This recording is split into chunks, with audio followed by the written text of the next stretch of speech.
Vamos a abrir la palabra de Dios, entonces, a la epístola a los Filipenses, capítulo 4, versículo 1 al 5.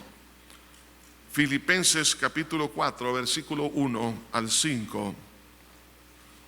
Dice así: Así que, hermanos míos amados y deseados, gozo y corona mía, estad así firmes en el Señor, amados. Ruego a Evodia y a Síntique que sean de un mismo sentir en el Señor.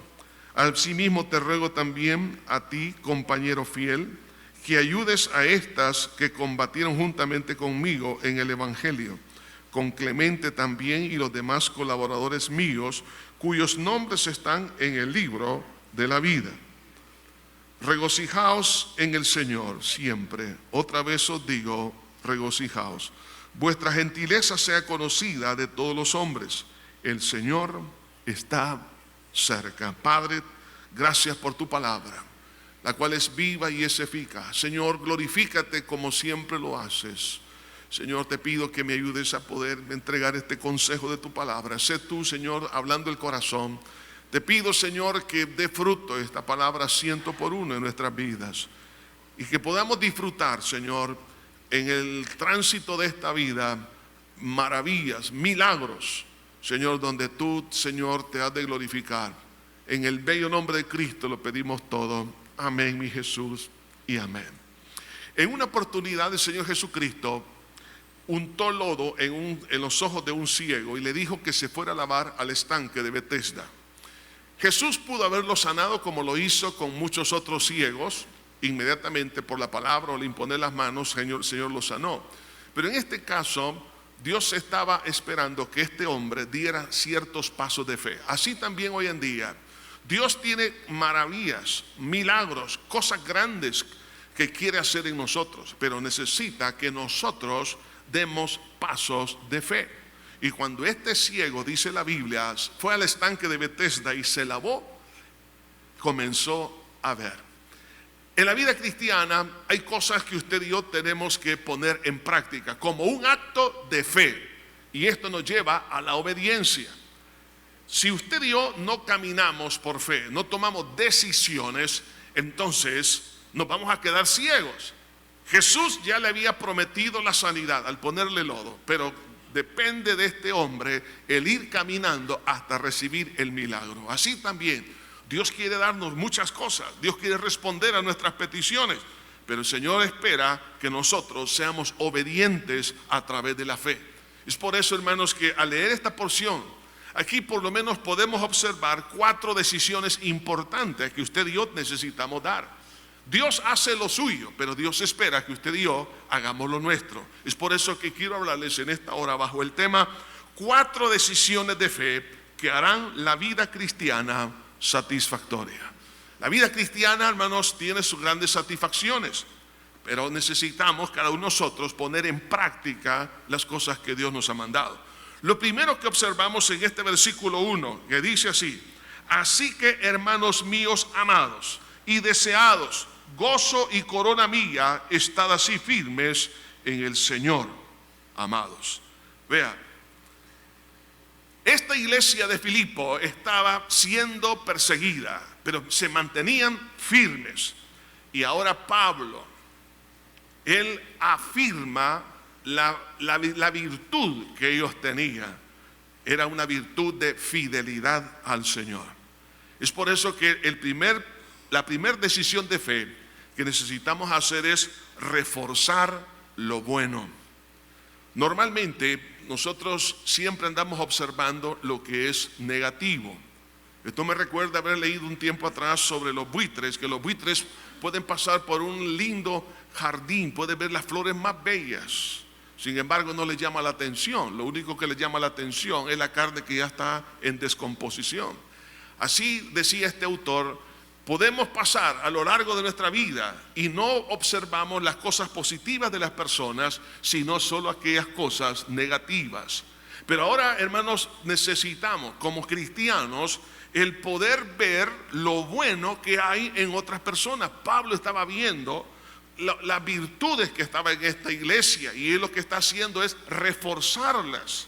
Pregunto, ¿cuándo fue la última vez que nos detuvimos para poder reforzar las cosas buenas que está haciendo un hijo o una hija? ¿Cuándo fue la última vez que un hijo reforzó las virtudes de papá o de mamá? Pero normalmente estas cosas, hermanos, se van dejando de lado y solamente observamos las cosas negativas y las señalamos. Y eso, hermanos, lo que hace es reforzar una conducta negativa, porque solamente estamos viendo lo malo, estamos viendo la paja en el ojo de nuestro hermano, pero no vemos las virtudes. En todo ser humano existen virtudes, pero también existen defectos. Pero las partes buenas hay que reforzarlas. Y eso es lo que vemos aquí en la vida del apóstol Pablo. Hermanos, cuando el pueblo de Israel entró a la tierra prometida, la conquistó, dice la Biblia que edificaron, ciudades fortificadas. ¿Por qué? Porque los conquistados tenían que cuidarlo. De igual manera, las cosas que Dios nos ha dado, milagros, cambios de carácter, Dios ha cambiado el temperamento, Dios ha transformado la vida, ha cambiado la manera de pensar, Dios le ha dado algunas cosas. Esas cosas hay que reforzarlas, y se refuerzan a través de observar las cosas buenas. Eso, hermano, y esas cosas buenas son las que producen satisfacción.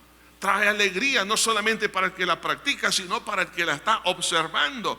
Eso trae, por supuesto, una aprobación de excelencia por lo que otros están viendo. Pablo estaba viendo cosas excelentes en ellos. Hermanos, nosotros tenemos que aprender a ver las cosas buenas que están en otras personas y reforzar lo bueno de Dios también en nosotros, porque también hay cosas buenas en nosotros. ¿O creen que no hay, hermanos? Claro, hay cosas buenas. Ahora, esos hay que reforzarlo. Hermanos, vemos en los momentos cuando existen algunas personas que no quieren hacer esto, por cuanto dicen, bueno, es que la verdad que yo soy corto de palabras, no quiero hacerlo. Pero hay que marcar lo bueno, porque eso ayudará a que la persona se inspire. ¿Por qué Coca-Cola mantiene siempre una expectativa a través de los medios de comunicación y lo anuncia la Coca-Cola a pesar que es conocida mundialmente? Entonces es porque necesita que la marca se mantenga, sea firme, porque puede venir la competencia y ganarle el mandado. Entonces ahora nosotros tenemos que mantener una actitud continua. El Señor Jesucristo, cuando escribe las cartas en el libro de Apocalipsis, empieza a decirle a las iglesias: yo conozco tus obras. Y empieza a marcar las obras, cosas buenas, y después vienen las observaciones. De ahí que entonces tengo que reforzar lo bueno. Ahora, dice aquí, así que, amados míos, ¿cómo hacerlo? ¿Cómo reforzar lo bueno? Hermanos, en primer lugar tengo que exponerme al nivel de las demás personas. Pablo no es el apóstol que estaba lejano a la iglesia, lo llama hermanos. Dice, así que, hermanos míos, se pone al mismo nivel. Para poder reforzar lo bueno en otros, nunca hay que ponerse en un pedestal, sino que al nivel de la persona. No solo eso, sino que dice amados. ¿Qué significa eso? Hay que expresar el sentimiento de amor en forma verbal. ¿Cuántas esposas no se quejan porque no han oído últimamente, después de 20 años de casado, que el esposo le diga: qué bonita te ves, o te amo, o te quiero? Entonces, pero dice, pero ella lo sabe, que yo la amo, para eso le doy esto, le doy lo demás. No, hay que expresarlo. Lo mismo lo necesitan los hijos, lo necesita papá, lo necesita mamá. El poder reforzar, decirlo verbalmente. Entonces, el problema es con nosotros los hombres, que por nuestra cultura machista normalmente no expresamos las cosas. Podemos sentirlas, pero debemos de cortar con ciertas inhibiciones en no poder expresar verbalmente. Pero no solo eso, sino que ahí está expresando el sentimiento. Pero les dice amados y deseados. O sea que está expresando la aceptación hacia la otra persona, no rechazo. O sea, qué importante es esto. No solamente decirle, ponerse al nivel de la persona, no solamente decir verbalmente, sino que expresar realmente que es una persona deseada, sino que no es rechazada, pero a la vez le dice gozo y corona mía. Lo que está hablando aquí, él está expresando que son su recompensa, que son un tesoro, corona, y dice aquí Pablo, corona mía. Gozo y corona mía. Entonces le está diciendo, mire, ustedes son mi orgullo, en otras palabras. Entonces, qué importante cuando alguien llega a decir algo así hacia otra persona para reforzar lo bueno que está haciendo.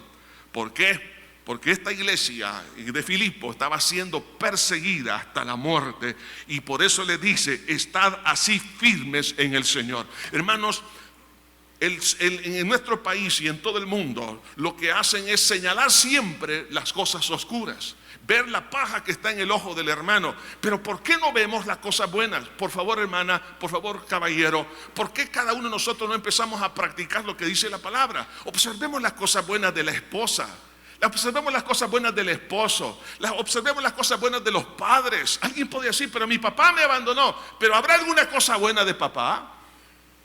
Piense. Sí, hay cosas buenas de un padre, de una madre, de un hijo, de una hija, quien sea, de un compañero de trabajo, de un hermano en Cristo, de un conciudadano. Siempre hay cosas buenas. El problema es que nos hemos acostumbrado solamente a ver las cosas negativas. Así que, hermanos, necesitamos reforzar lo bueno una y otra vez. Vea cómo lo dice la palabra de Dios en el libro de Isaías, en el capítulo 41. Isaías capítulo 41, se habla aquí la escritura de cómo, hermanos, nosotros podemos motivarnos los unos a los otros. Isaías 41:6 dice, cada cual ayudó a su vecino y a su hermano dijo, esfuérzate. Oiga, el vecino ayuda al vecino y a su hermano dijo, esfuérzate. Aquí hay una expresión. Le está motivando. Vea lo que dice el versículo 7. El carpintero animó al platero y el que alisaba con martillo al que batía en el yunque, diciendo, buena está la soldadura, y lo afirmó con clavos para que no se moviese. ¿Cuándo es que alguien llega a afirmar con clavos para que no se mueva? Es decir, toma decisiones la persona para que aquello bueno sea algo firme, permanente. Es cuando ha recibido la alimentación, la aprobación de las cosas buenas. Cuando vemos aquí que el carpintero, fíjense, un oficio diferente al de un platero, pero el carpintero le dijo, oye, está buena la soldadura. Hay personas, hermanos, que la verdad es que se sienten, digamos, se sienten mal porque no miran cosas buenas en otras personas. Me recuerdo una persona que le escuché, dijo, es que a mí la gente tonta me fastidia, porque lo que estaba diciendo que la gente que no es inteligente como esta persona no vale la pena. Pero no, realmente, hermanos, nosotros tenemos que aprender, hermanos, a ver las cosas positivas que existen en esta persona, animarlos en las cosas buenas. Por eso que el Señor Jesús, en la parábola de los talentos, vemos cómo Dios le entregó aquí en esta parábola al que tenía 10 talentos, el que había hecho bien el trabajo, le entregó uno más y se lo quitó al que no lo había multiplicado. ¿Por qué? Porque estaba afirmando la buena actitud, la diligencia, el buen esfuerzo. Y es ahí entonces, hermanos, cuando nosotros necesitamos hacer esto. Si Dios lo hace con nosotros, nosotros tenemos que aprender a hacerlo con los demás. Así que no solamente veamos lo negativo, veamos lo bueno que Dios ha hecho en aquella persona, y esto nos va a ayudar a que al afirmar esta conducta o esas buenas cosas, hagamos o procuremos cambios sustanciales en otras personas. La segunda decisión importante es procurar la reconciliación. Dice este versículo 2, ruego a Evodia y a Síntique que sean de un mismo sentir en el Señor. Asimismo te ruego también a ti, compañero fiel, que ayudes a estas que combatieron juntamente conmigo en el Evangelio, con Clemente también y los demás colaboradores míos, cuyos nombres están en el libro de la vida. Vemos aquí, hermanos, la realidad de la fragilidad de la naturaleza humana de los servidores. Evodia y Síntique, dice, colaboradoras mías que combatieron juntamente conmigo en el Evangelio. Estamos hablando de dos mujeres que sus nombres estaban escritos en el libro de la vida, es decir, nacidas de nuevo, cristianas de verdad. Número dos, mujeres servidoras a la par del apóstol Pablo. O sea, ponerse a la par, sirviendo a la par del apóstol Pablo, era el lugar más peligroso. ¿Por qué? Porque a Pablo era el hombre más perseguido en todo el imperio romano. Se expusieron ellas aún hasta la misma muerte, mujeres servidoras en una forma maravillosa. Sin embargo, vemos ahora aquí que había diferencias de opinión. Ruego a Evodia y a Síntique que sean de un mismo sentir en el Señor. Dios llama, la verdad, a personas dispuestas, no perfectas. El servicio no es sinónimo de madurez espiritual. Algunos piensan que porque está sirviendo es porque es la persona más madura. No necesariamente es así. Dios mira, en este caso vio, en el caso de Evodia y Síntique, vio la disposición, la entrega, el deseo. Hermano, y claro, la madurez la vamos a ir adquiriendo en el camino. Y vemos algo también importante en esta porción. El ministerio de la mujer está vigente. Hoy en día existen muchas personas que creen que la mujer no debe de predicar, no debe de enseñar.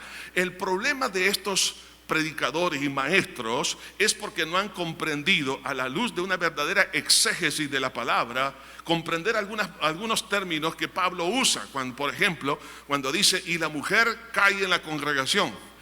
Hoy no les voy a explicar eso, se lo vamos a explicar después. ¿Por qué dijo Pablo eso? ¿En cuál fue el contexto? ¿A qué se refería? Entonces, claro, eso agarran algunos para decirle, la mujer no puede predicar y no puede enseñar. Claro que sí.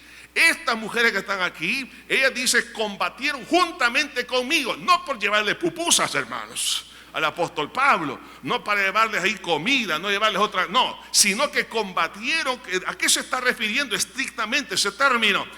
Combatieron, es decir, que predicaron, enseñaron, empujaron a que el reino de Dios fuera establecido. A eso se está refiriendo. Entonces, porque algunas veces creen que la mujer solamente su ministerio es estar en la cocina. No. Eso es parte. Eso es privilegio. También el hombre tenemos que meternos a la cocina. ¿Estamos de acuerdo, hermanas? De vez en cuando hacer un desayuno, ¿verdad? Bueno, ahora, pero vemos aquí qué importante es este ministerio de la mujer. Sin embargo, oiga esto, a pesar de todas esas cualidades, no se llevaban bien. En algún momento, no sabemos, la Biblia no lo dice, estas mujeres pensaron diferente y no había entre ellas comunión.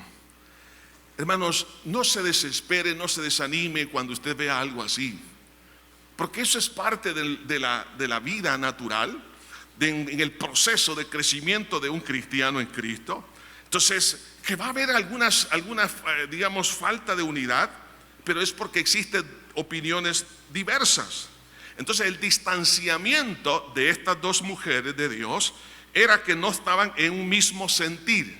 Cuando la palabra que se ocupa aquí como sentir en el original significa sostener un punto de vista. O sea, el punto de vista de una era una y de la otra era otro punto de vista. Y por eso no pensaban de la misma manera. Y por no pensar de la misma manera, no había comunión. Esto traía rivalidades, podía traer pleitos, podía traer distanciamiento. Y Pablo, preocupado porque estamos hablando de mujeres, hermanos, que pesan en oro, ellas estaban ahí, estaban divididas en sus relaciones de la una con la otra.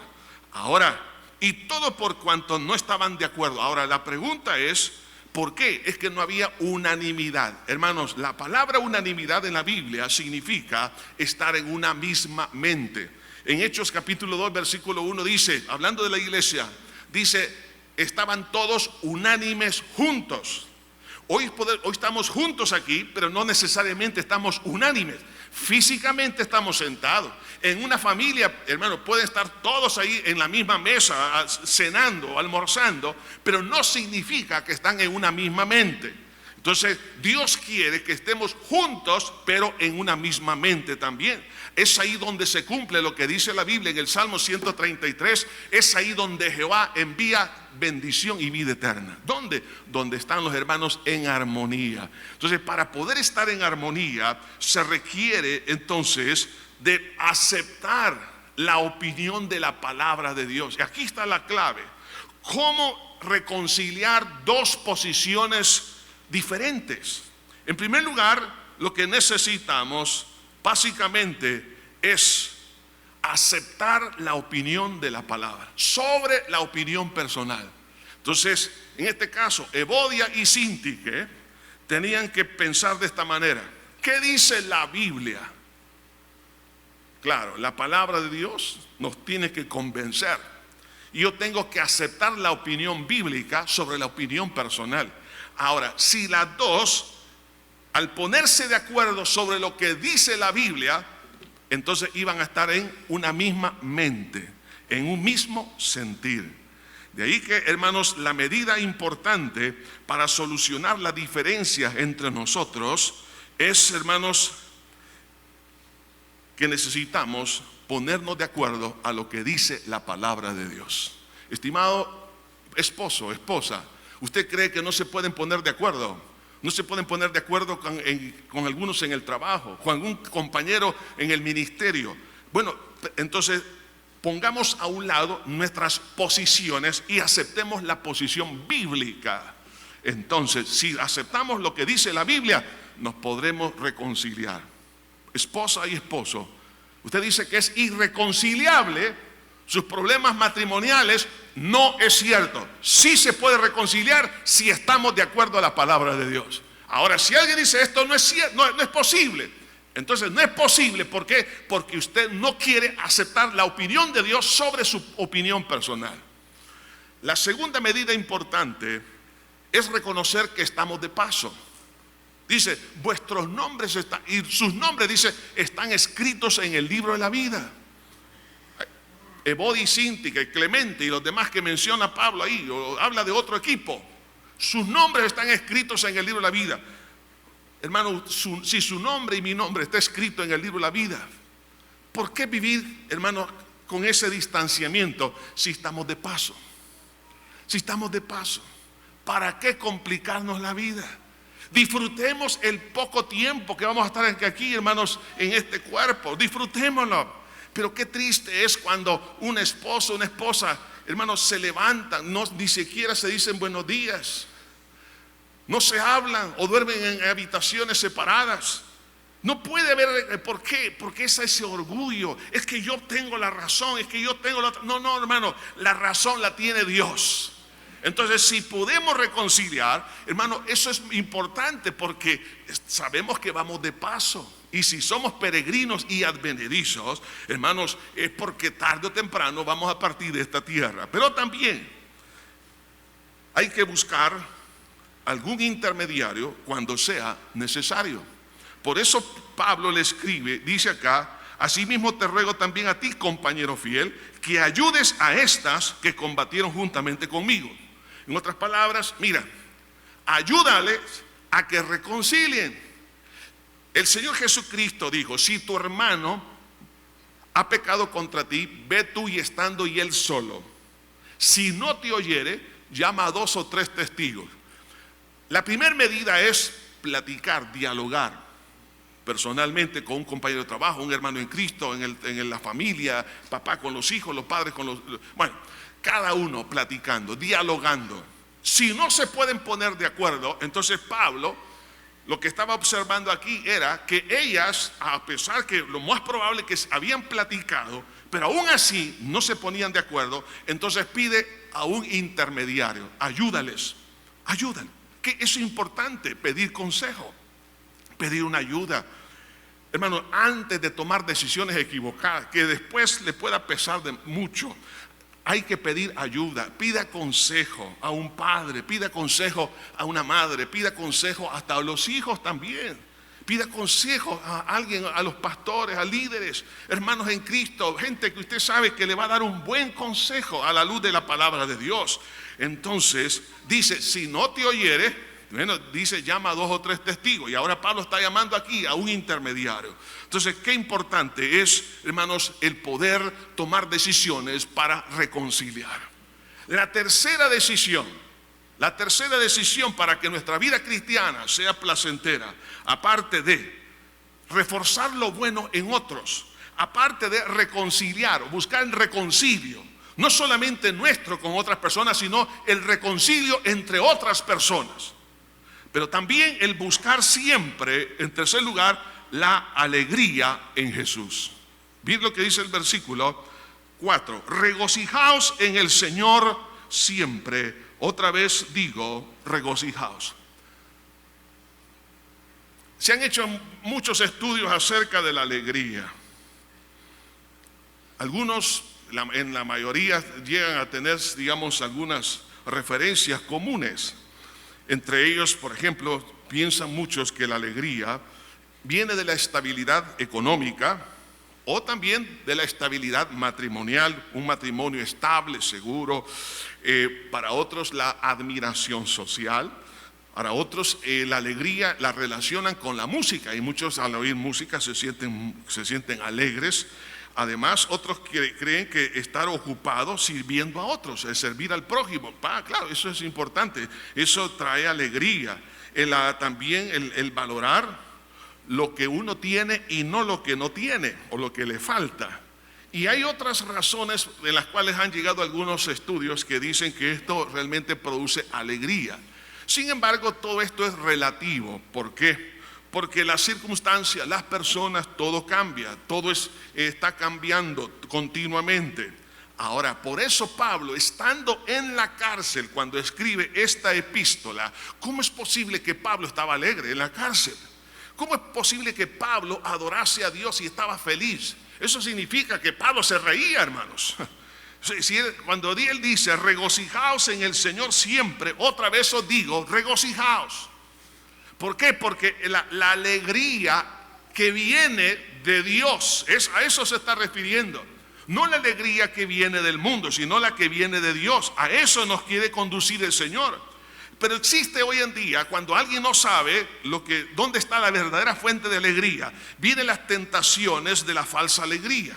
Entre ellas es al enfocarse en lo que otros le pueden proveer. Algunos piensan que si se casan con fulano, con sutana, eso les va a traer alegría. O si tienen dinero, o si obtienen este trabajo, obtienen más ganancia, eso les va a traer alegría. El poder aún satisfacer sus pasiones carnales, pecaminosas, creen que eso les va a traer alegría. Sin embargo, la palabra de Dios da un dictamen contundente con respecto a esta clase de alegría que existe en el mundo. En el libro de Job, en el capítulo 20, en el versículo 4, dice la palabra de Dios con respecto a esta clase de alegría. ¿No sabes esto?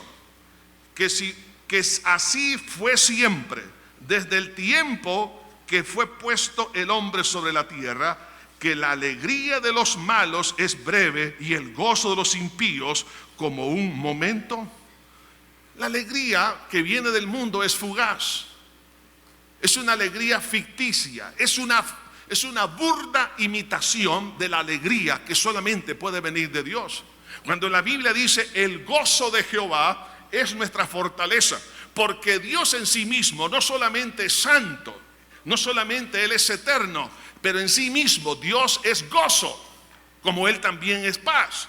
Entonces, si en la naturaleza de Dios está el gozo, Dios quiere compartirnos su gozo también. Por eso la exhortación, regocijaos en el Señor siempre. Es decir, que Jesús sea la fuente de nuestra alegría. Eso significa sencillamente que lleguemos a un punto de estar pero muy contentos. Eso es lo que significa la palabra griega aquí, que se traduce aquí como regocijaos. Significa alegrarse, estar muy contento. Es un imperativo, hermanos. Hermano, que nos está diciendo hay que hacerlo, no es cuestión de que tú quieras, no, hay que hacerlo. ¿Por qué? Porque es una tremenda necesidad. Si la fuente de alegría es Cristo, las cosas van a cambiar. Muchas conductas serán cambiadas por la alegría o el gozo que Dios produce. Por ejemplo, en el Antiguo Testamento, una mujer tan agradecida por la alegría de un hijo, llamada Ana, ¿Qué es lo que hizo ella?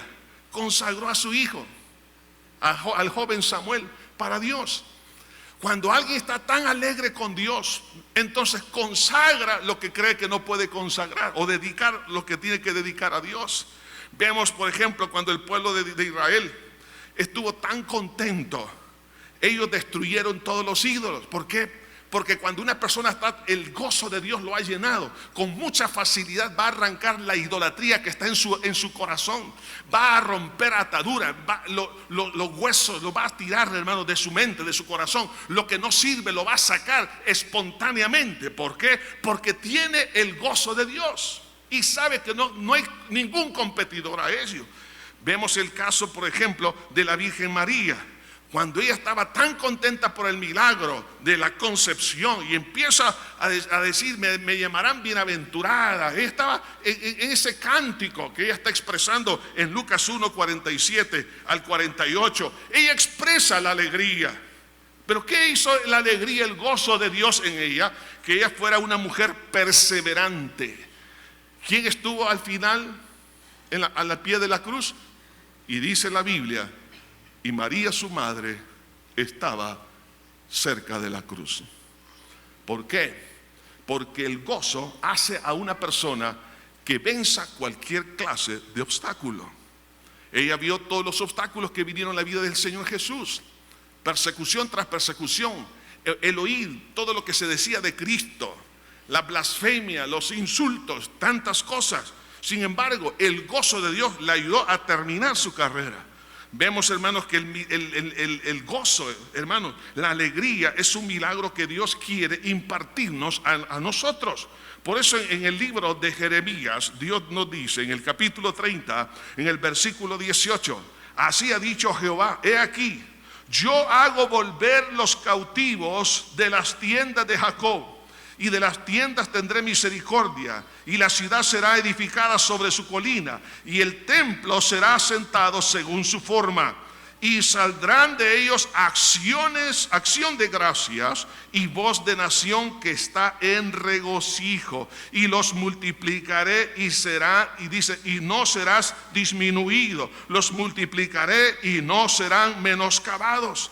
Es decir, la restauración produce no solo acción de gracia, pero la restauración espiritual de cada uno de nosotros produce alegría, y no habrá disminución. En lugar de retroceder, avanzaremos, habrá multiplicación. Hermano, cuando una persona está alegre, es una persona que multiplica sus esfuerzos. Una persona que está alegre hace, hermanos, que se concentre más en lo que está leyendo, en lo que está haciendo. Una persona alegre es una persona que tiene, hermanos, mucha fortaleza y mucha motivación para las demás personas.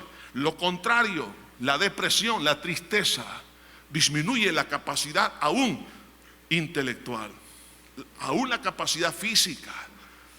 Por eso dice la Biblia, hermanos, que es fundamental el gozo de Dios. El gozo de Jehová, dice, es vuestra fortaleza.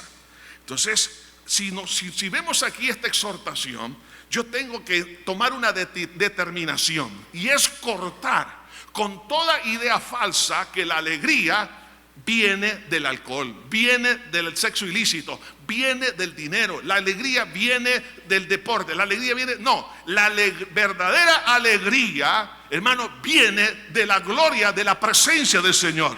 Por eso dice aquí, regocijaos en el Señor.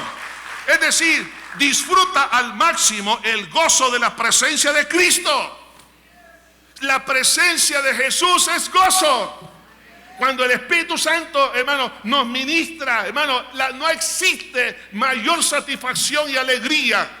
Dentro de las alegrías más grandes dentro del género humano es la relación sexual dentro del matrimonio. Pero la alegría que viene de Dios supera 1,000 millones de veces cualquier alegría que viene del mundo. Por lo tanto, Pablo, oiga, estando en la cárcel, no tenía una cama cómoda, no había atención para llevarle alimentos, era una cárcel húmeda, hermano, era víctima de un acto de injusticia. Sin embargo, el gozo de Jehová en él lo mantenía estable mental y emocionalmente. Desde la cárcel era su digamos, su pentágono, donde él estaba dirigiendo las operaciones de la iglesia en todas partes del mundo. Ahí llegaba Timoteo, llegaba Lucas, llegaba Tito, llegaban todos, y ahora él empezaba a distribuir y decir qué es lo que se tenía que hacer. Pero ese hombre estaba feliz. ¿Por qué? Porque la alegría viene de Cristo Jesús. Hay muchas cosas en esta tierra que nos han entristecido, pero lo único que no entristece es la presencia del Señor, hermano, y el gozo de Dios. Eso nos dará ánimo. Por eso tengo que quitarle la fe a la falsa alegría de este mundo y ponerla en Cristo. En su presencia hay plenitud de gozo, dice la palabra. Hermanos, el pueblo de Israel en el tiempo de la reina Esther, cuando después de que fueron liberados de morir toda la nación, había una sentencia contra ellos. Ellos celebraron la fiesta que se llamó la fiesta del Purim. Usted lo puede leer allá en Esther 9:22. Ellos estaban contentos, celebraron. Hermano, cuando usted y yo experimentamos una libertad espiritual, por eso es importante que el cristiano estemos y nos mantengamos siempre libres. No nos dejemos esclavizar por el pecado, por la carne. ¿Por qué? Porque el pecado entristece, y al entristecernos produce entonces lentitud, produce disminución, produce derrota. Pero el gozo de Jehová, hermano, viene cuando hay liberación, cuando las cadenas son rotas. Usted anda buscando alegría, la alegría está en Cristo. No, es que yo me voy a volver a casar. Algunos tienen hasta 4 o 5 matrimonios ya. Entonces dice, voy a encontrar la felicidad. No, la felicidad, oiga, está en Cristo. ¿Por qué? Mire, en el cielo, ¿cuál es la fuente de felicidad? Es la presencia de Dios. Algunos dirán, no, hermano, eso es el matrimonio. No, Jesús dijo, en el cielo no se darán en matrimonio. Alguien dirá, ¿cómo? Es que la gloria, la presencia de Dios, hermanos, va a llenar de tanta alegría. Hermanos, que algunos piensan que toda la alegría está aquí en esta tierra. No, esto es solo la alegría que Dios permite en esta tierra. Es una pequeña sombra de la alegría, hermanos, que tendremos en la presencia del Señor. Y eso nos va a saturar y llenar y satisfacer, hermanos. Eso traerá plenitud en todo sentido. Ahora, la libertad espiritual, por eso es importante mantenerla, porque ahí produce santidad y obediencia. A mayor nivel de santificación, mayor nivel de gozo. El Salmo 97:11 dice, luz está sembrada para el justo y alegría para los rectos de corazón. ¿Alegría para quiénes? Los rectos de corazón. ¿Cómo está usted manejando sus negocios, sus relaciones humanas? ¿Ocupa la mentira para ganar dinero? Es que todos lo hacen, pastor. ¿Qué importa? Usted haga las cosas como a Dios le agrada, porque la alegría que Dios le va a dar no se compara a los pocos dólares que va a obtener a través de la mentira. Hermano, mire, no hay cosa más bella que agarrar una tortilla tostada, una rodaja de aguacate, un pedazo de queso, y esas tortillas del campo que las muelen en piedra y recién salidas del comal de barro, y le ponen unos frijolitos sancochados. ¿Sienten llamamiento? Dios. Entonces, eso no, pero con lo poco, pero con alegría. Eso es maravilloso. ¿De qué sirve tener pavo todos los días en la casa y no existe alegría, hermano? Pero la alegría de Dios es el gozo de Dios en la vida de los hijos del Señor. Entonces, su presencia, que viene de una vida de obediencia. Por eso Proverbios 12:20 dice, engaño hay en el corazón de los que piensan el mal, pero alegría en los que piensan el bien. ¿Se da cuenta? La santidad mental produce alegría. Pero los que andan pensando en lo malo, claro, entonces no tendrán alegría. Ahora, pero también en esa medida de santidad, de pureza, de limpieza, obediencia continua, que lo que va a traer, hermanos, es un deseo de adorar, un deseo de orar. Entonces la oración no será, para algunos que la creen que es una penitencia la oración. La oración no es ninguna penitencia. La oración es, hermano, es gozo, es alegría, es satisfacción. Por eso el salmista dijo en el capítulo 43:4: entraré al altar de Dios, al Dios de mi alegría y de mi gozo, y te alabaré con arpa. Oh Dios, Dios mío, al Dios de mi alegría y de mi gozo. Los griegos tenían un dios llamado Baco, el dios del vino. Tenían la diosa Diana, la diosa del sexo. Pero dice la escritura, los ídolos tienen ojos, pero no ven. Tienen orejas, mas no oyen. Tienen pies y no caminan. Tienen manos y no palpan. Tales son los que confían en ellos. En otras palabras, vanidad de vanidades. La alegría no está en las cosas de esta tierra, está en el Dios de los cielos, el que hizo los cielos y la tierra. Está en el Cristo encarnado, que murió y resucitó y viene por segunda vez. Al Dios de mi alegría y de mi gozo te alabaré con arpa. Hermano, cuando usted empieza a adorar a Dios, hermano, en oración, se le olvidan las peticiones que tiene y empieza a decirle: Señor, gracias por lo que tú eres, gracias porque me amas, gracias por la grandeza, gracias por tu plenitud, gracias por haber dado a tu Hijo Jesucristo, gracias por darme salvación. Y usted se empieza a regocijar. Eso lo va a saturar y lo va a llenar de una fortaleza que viene de la gloria de Dios. Usted puede estar en los peores momentos de su vida de matrimonio, en la nación o en cualquier situación de enfermedad, pero el gozo de Jehová no lo va a soltar. Y dice la Biblia que, hermano, que nuestra alegría, nuestro gozo, el buen ánimo, dice la Biblia, hará que el hombre soporte su enfermedad. Una persona que tiene gozo puede y tiene mejor capacidad de vencer cualquier clase de enfermedad, porque su sistema inmunológico está en mejores condiciones. Por eso es que las personas que se deprimen son las personas que son más vulnerables a las enfermedades. Y eso lo dice los estudios científicos. La cuarta decisión, recuerde, reforcemos lo bueno.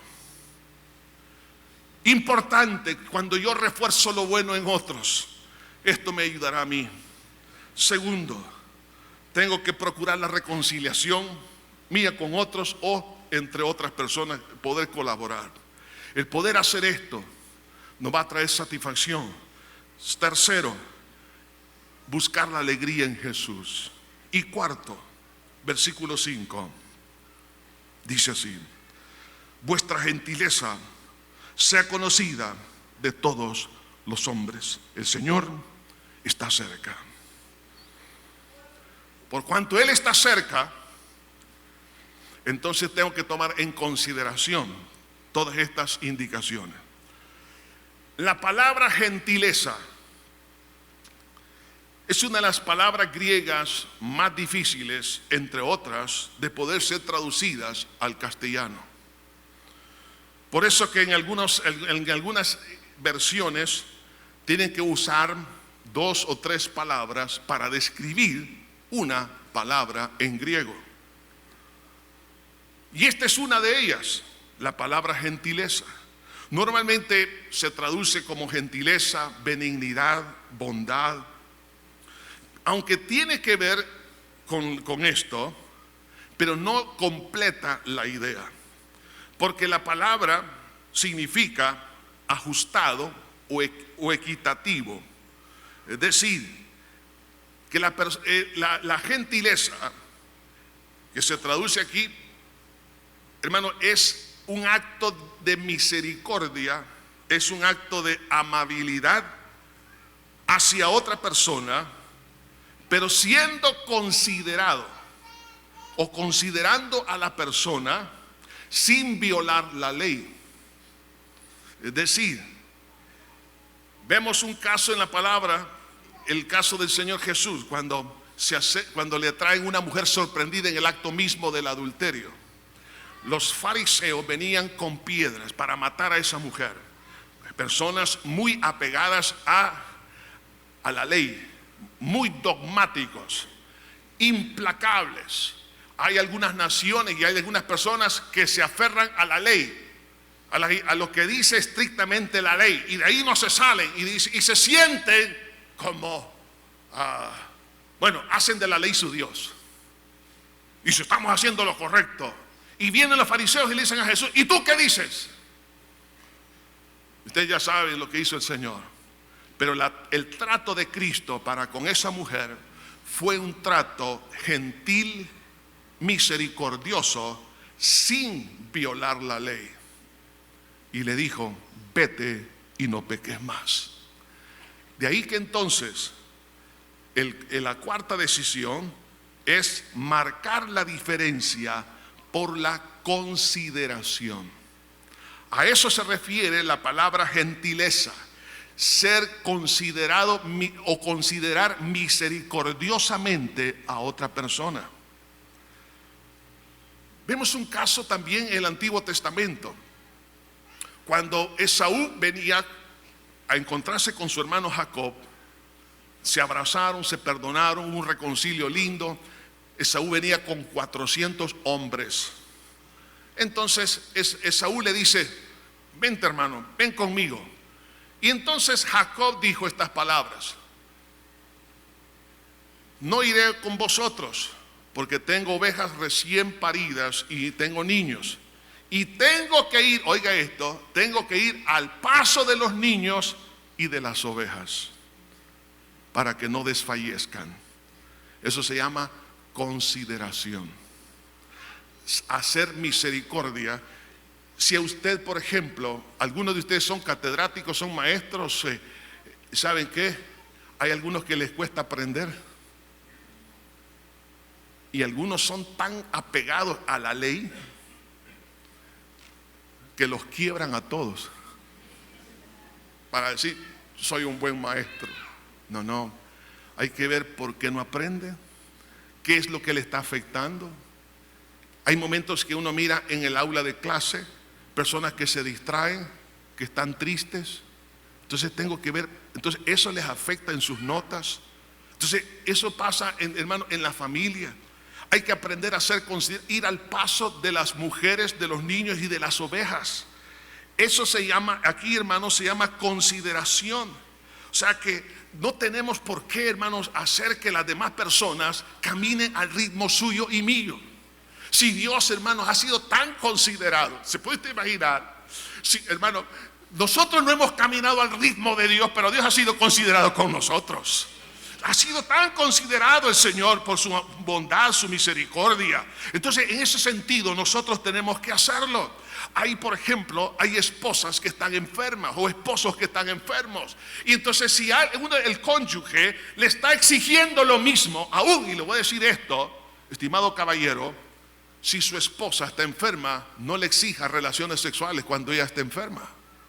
Que es mi mujer y me tiene que atender. ¿Qué significa eso? Egoísmo puro. No está considerando a la esposa. Está considerándose satisfacer sus instintos carnales. Una persona considerada mira a alguien que está enfermo en una oficina, no lo mantiene durante todo el día y la pobre empleada o empleado tiene 38 de temperatura y dice: no, tiene que salir a la hora. No, mándelo a su casa a descansar. Pero hoy en día, hermanos, nos hemos convertido en gente tan implacable. Y eso nos llena de gozo. Decir: si yo soy justo, recto. No, eso no es rectitud.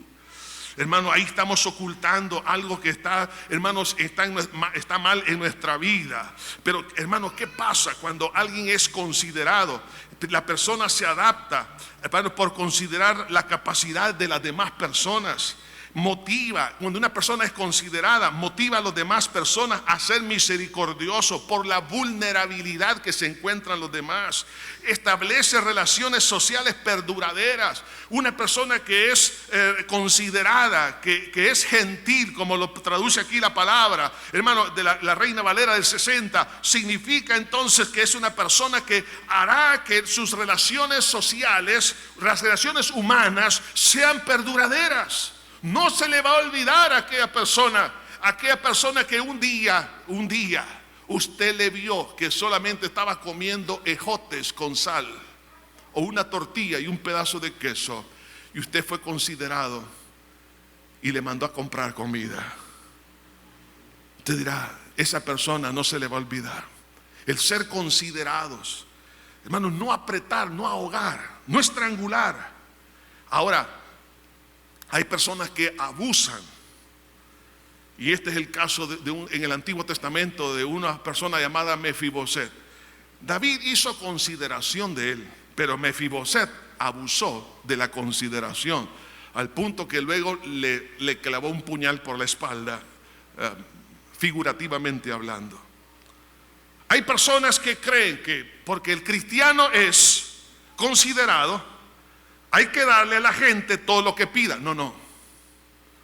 Le vamos a dar si lo necesita, pero hay gente que se aprovecha de esto. Además de eso, no es que la persona considerada, no siempre la persona debe de esperar una sonrisa, especialmente a lo malo que está haciendo. No, hay personas que creen que debe de, digamos, en el marco del matrimonio, que el esposo, después de haber hecho lo malo, que la esposa sea tan considerada como que no pasó nada. Entonces ese tipo de situaciones, hermano, no se le puede sonreír a lo malo. Y eso no es consideración, eso es otra cosa. Entonces no se puede, hermano, complacer la vida pecaminosa. No es tolerar el pecado, los malos hábitos y las malas costumbres. No, sino que estamos hablando de ser considerado cuando una persona no puede caminar a la par suya. Entonces, si usted sabe que es una persona que necesita de una ayuda, de bajarse su nivel, poderlo atender, ayudarlo, sentir que hay misericordia y que hay comprensión. Mire, hay personas que, hermano, aún de la misma familia, dentro de la misma iglesia, si usted ve a alguien que no lee la Biblia, pues no lo esté regañando que no lee la Biblia, que no ora, que no va a la iglesia. Hermano, hay cosas que cada uno va a ir caminando, pero usted sea considerado. Y esto hará que el vínculo se fortalezca. Por lo tanto, si nosotros pudiéramos, hermanos, tomar esta decisión en este día, decirle, Señor, a partir de este momento, así como tú lo haces conmigo, voy a reforzar lo bueno que veo en las demás personas. A partir de este día, ya no voy a estar viendo lo malo solamente, voy a ver lo bueno en aquellas personas, lo bueno en una secretaria, lo bueno en una ordenanza, lo bueno en un compañero de trabajo, lo bueno en los demás, y reforzar eso bueno para que lo sigan haciendo mejor. Además de eso, si tomamos la decisión de procurar el reconcilio, ayudar a que otras personas se reconcilien, pero hay algunos que tienen un ministerio de dividir, de disensión. Esas personas van en contra de los principios de la palabra de Dios. Por lo tanto, tenemos que buscar el reconcilio, no la división. En tercer lugar, buscar la alegría, el regocijarnos en Dios siempre, que sea la fuente de felicidad. Y si somos considerados con los demás, la vida cristiana será más placentera. Y podremos decir al final, todo lo puedo en Cristo que me fortalece. Dios hace lo suyo, pero usted y yo tenemos que hacer lo nuestro. Y lo que tenemos que hacer, por lo menos lo que hemos visto en esta hora, son estos 4 elementos. Padre, venimos delante de ti dándote infinitas gracias porque eres santo. Señor, nos arrepentimos de corazón por haberte fallado, por no reforzar lo bueno en los demás. Perdónanos, buen pastor. Te pedimos que nos limpies con tu sangre carmesí. Señor, perdónanos por no ser reconciliadores. Perdónanos, Señor, por no regocijarnos en ti. Perdónanos por no considerar a los demás. Que no todos tienen la misma fuerza, no todos tienen el mismo conocimiento, no todos tienen la misma disposición. Y que tenemos que bajarnos al nivel de ellos y tomarlos de las manos para que caminen. Señor Jesús, te pedimos que nos perdones, porque muchas cosas de estas no las hemos hecho. Límpianos con tu sangre, Señor, pero aquí estamos dispuestos a tomar este paso de fe. Estimado amigo, estimada amiga que está con nosotros, o aquellos que nos escuchan, donde quiera que se encuentren, entréguele su vida a Cristo. Dígale a Jesús: Señor, perdona mis pecados, límpiame con tu sangre. Quiero, Señor, experimentar el milagro de milagros, el nuevo nacimiento. Que mi alma experimente un nuevo amanecer.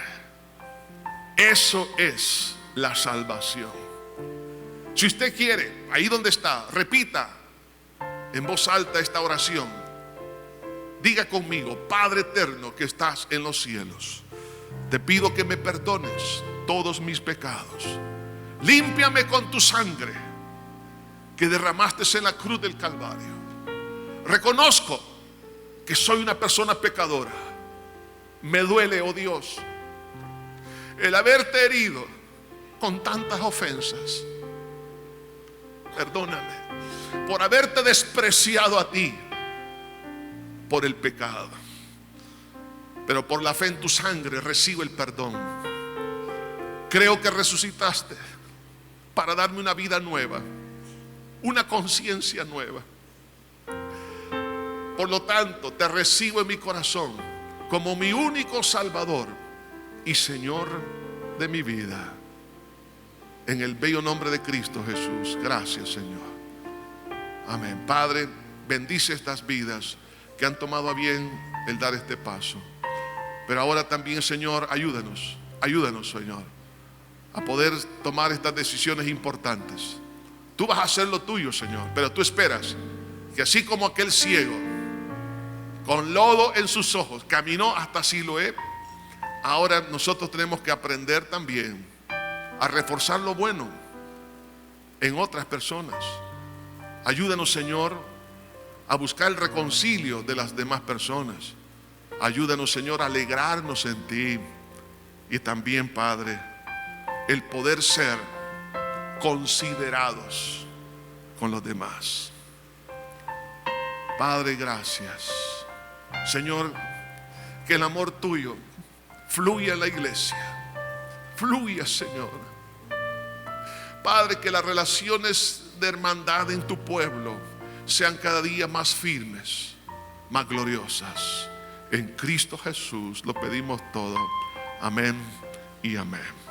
Que Dios me los bendiga, mis hermanos. Que la paz de Dios los guarde de una forma abundante.